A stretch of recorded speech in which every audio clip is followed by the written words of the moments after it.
Baik, assalamualaikum warahmatullahi wabarakatuh. Melanjutkan materi penegakan hukum sebagai upaya pemenuhan hak dan kewajiban warga negara, maka pada kesempatan kali ini kita akan mempelajari lembaga peradilan ya anak-anak. Setelah anak-anak mempelajari 4 lembaga penegak hukum di Indonesia, maka pada kesempatan kali ini kita akan mempelajari lembaga peradilan ya, yang mana ketika kita belajar lembaga peradilan berarti ada pelanggaran hak yang merupakan tindak kejahatan, yang kemudian tindak kejahatan itu diproses sesuai dengan prosedur ya, mulai dari penyidikan di kepolisian, kemudian berkas perkaranya dilimpahkan ke kejaksaan, kemudian diadili di pengadilan.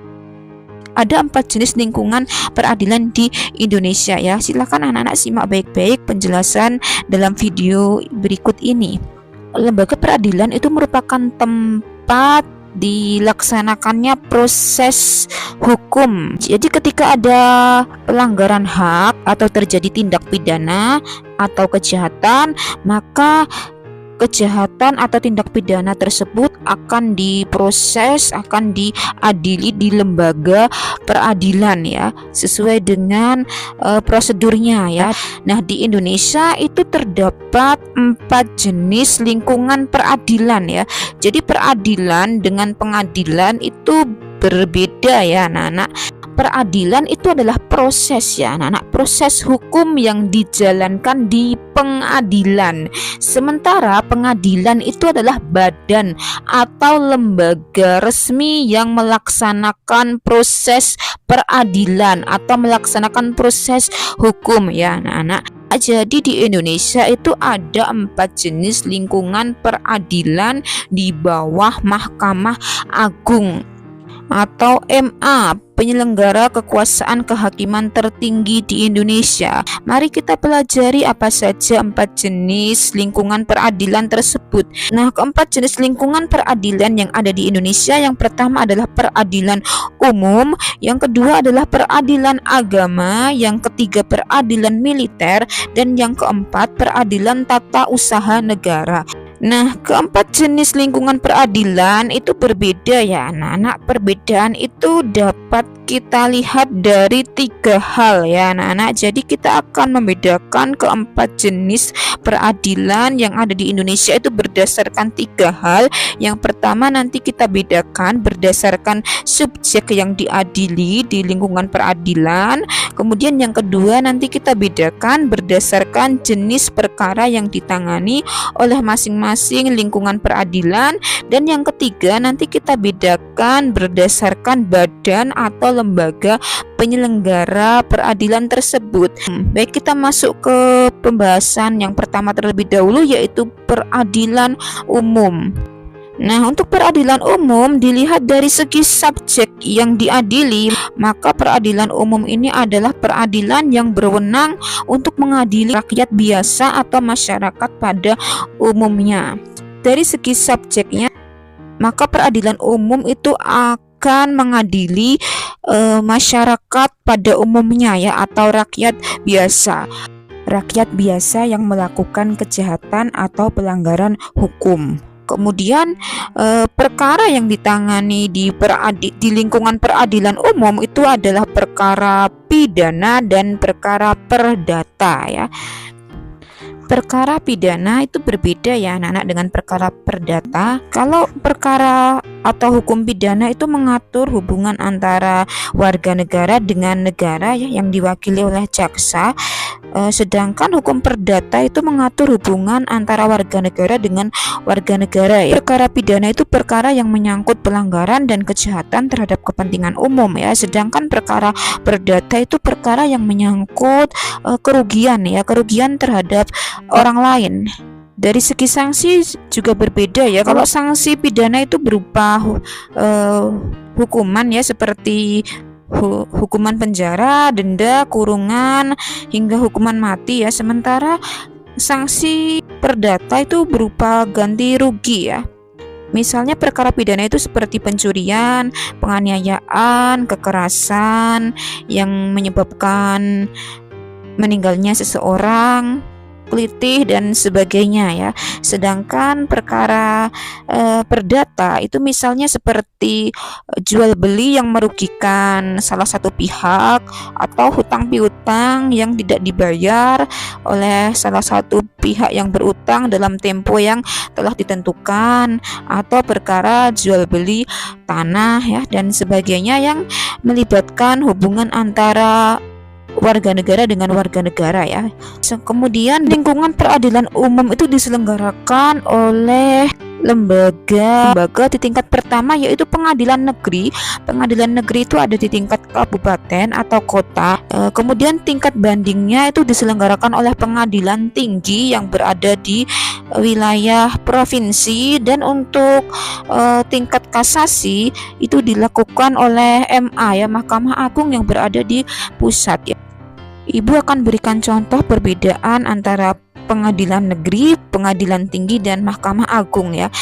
Pengadilan negeri itu adalah pengadilan yang menangani kasus pidana maupun perdata di tingkat pertama ya anak-anak, di tingkat pertama atau di tingkat kabupaten atau kota. Semisal Provinsi Daerah Istimewa Yogyakarta itu terdiri dari 4 kabupaten dan 1 kota, maka di Provinsi Daerah Istimewa Yogyakarta itu akan memiliki 5 pengadilan negeri ya, yaitu Pengadilan Negeri Kota Yogyakarta, Pengadilan Negeri Sleman, Pengadilan Negeri Bantul, Pengadilan Negeri Wates di Kabupaten Kulon Progo, dan Pengadilan Negeri Wonosari di Kabupaten Gunung Kidul. Ibu berikan contoh, misalnya terjadi pencurian di wilayah Kabupaten Sleman, yang kemudian kasus pencurian tersebut disidangkan di wilayah Pengadilan Negeri Sleman, di mana hakim kemudian menjatuhkan hukuman 3 tahun penjara untuk terdakwa ya, atau pelaku pencurian ini. Kemudian pelaku pencurian atau terdakwa ini tidak terima dengan putusan hakim Pengadilan Negeri Sleman, maka si terdakwa ini dengan bantuan advokat itu dapat mengajukan keberatan atau banding ya ke pengadilan tinggi yang ada di tingkat provinsi, yaitu nanti si terdakwa ini akan mengajukan banding di Pengadilan Tinggi Provinsi Daerah Istimewa Yogyakarta. Kemudian misalnya terdakwa juga masih belum terima dengan keputusan yang dijatuhkan oleh hakim pengadilan tinggi di provinsi DIY, maka terdakwa ini kemudian dapat mengajukan upaya kasasi ya ke Mahkamah Agung yang ada di tingkat pusat ya. Baik, kita ke lembaga peradilan yang kedua ya, yaitu peradilan agama.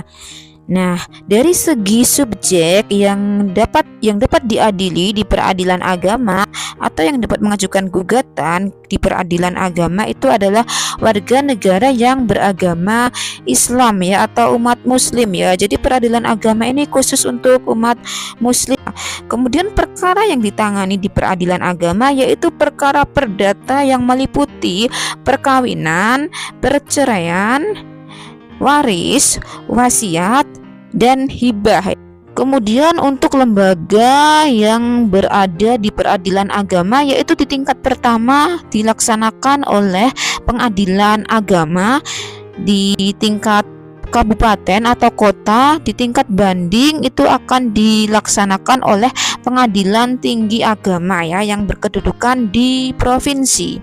Kemudian kita masuk ke lingkungan peradilan yang ketiga, yaitu lingkungan peradilan militer ya. Subjek yang berperkara di lingkungan peradilan militer ini adalah angkatan bersenjata di kalangan militer ya, seperti prajurit TNI.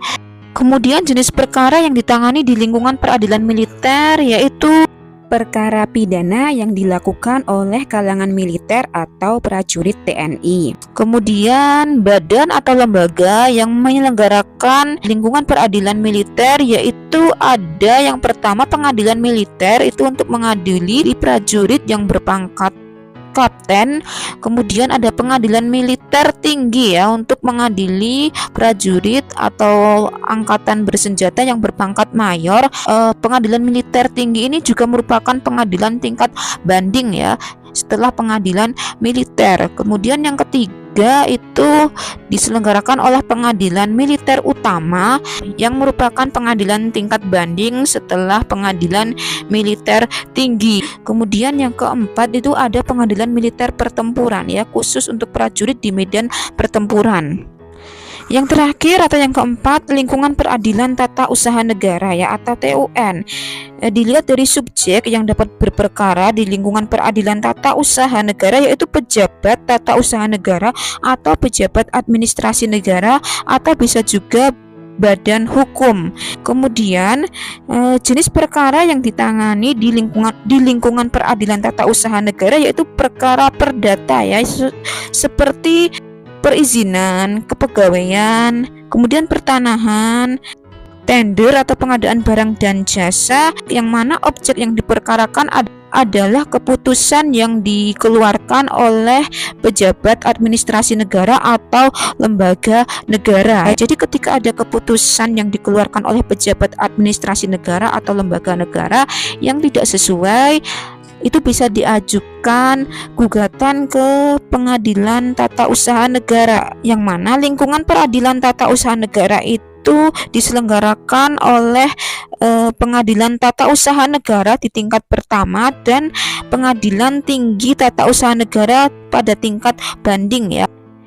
Apabila keputusan yang dihasilkan dari pengadilan tata usaha negara itu tidak diterima, maka bisa diajukan banding ke pengadilan tinggi tata usaha negara ya, atau PTTUN. Baiklah anak-anak, itu tadi penjelasan mengenai penegakan lembaga peradilan sebagai upaya pemenuhan hak dan pelaksanaan warga negara. Terima kasih bagi kalian yang sudah menyimak video ini sampai akhir. Wassalamualaikum warahmatullahi wabarakatuh.